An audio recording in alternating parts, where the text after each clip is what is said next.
Sebagai negara maritim, Indonesia terdiri dari pulau-pulau yang disatukan oleh air laut yang kita sebut selat. Misalnya Selat Makassar yang menyatukan Sulawesi dengan Kalimantan, dan Selat Karimata yang menyatukan Kalimantan dengan Sumatera. Untuk diketahui saja, Selat Makassar itu lebarnya sekitar 100-200 km, sementara Selat Karimata memiliki lebar sekitar 150 km. Nah, kalian kebayang tidak, kalau selat-selat itu yang ada di dalam wilayah Indonesia itu tidak di dalam jangkauan atau kekuasaan kita, apa yang mungkin akan terjadi? Simak kisah berikut.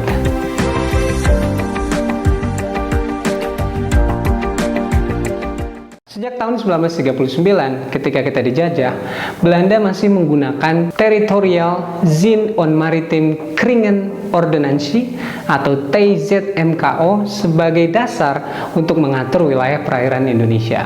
Menurut TZMKO ini, wilayah perairan Indonesia itu dihitung 3 mil dari pantai terluarnya atau 3 mil dari daratan terluarnya. Dengan asumsi 1 mil sepanjang 1,6 km, maka yang dinamakan Laut Indonesia itu adalah 4,8 km dari pantai. Maka perairan di luar 3 mil itu adalah perairan bebas atau laut internasional yang siapapun boleh lewat tanpa meminta izin kepada Indonesia.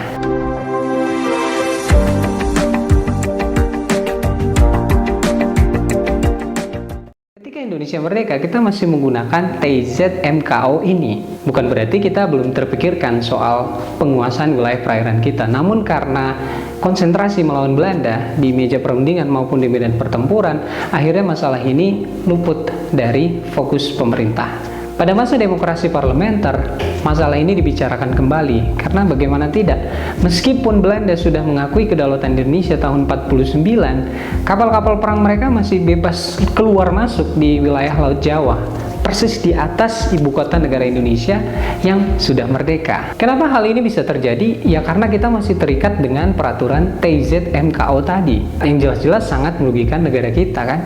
Untuk itulah kemudian tahun 1956 dibentuk Tim Perancang Undang-Undang Laut Teritorial dan Lingkungan Maritim. Salah satu tokoh yang paling berpengaruh di dalam tim ini adalah anak muda usia 28 tahun bernama Muchtar Kusumaatmadja. Dia adalah seorang ahli hukum laut internasional dari Yale University, Amerika Serikat.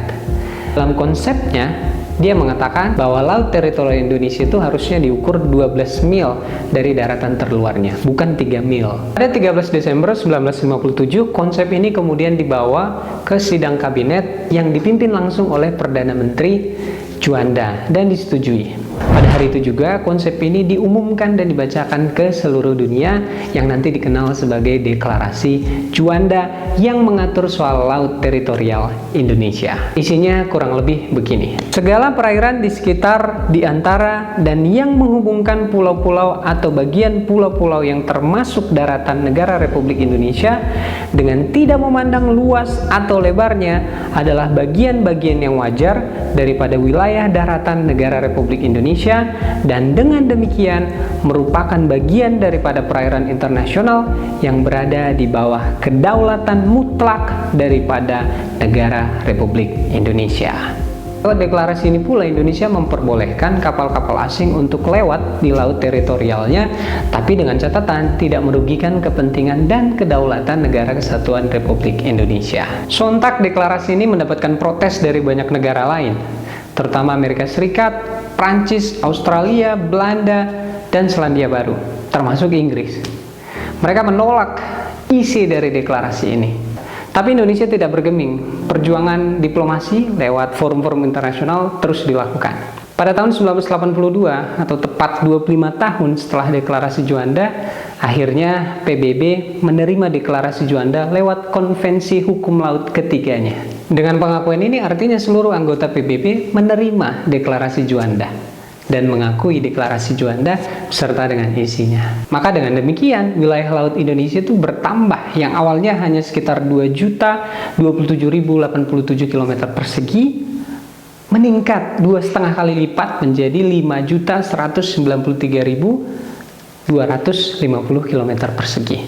Sebuah perjuangan yang berujung manis tanpa jatuhnya korban, tanpa peperangan. Sangat-sangat diplomatis.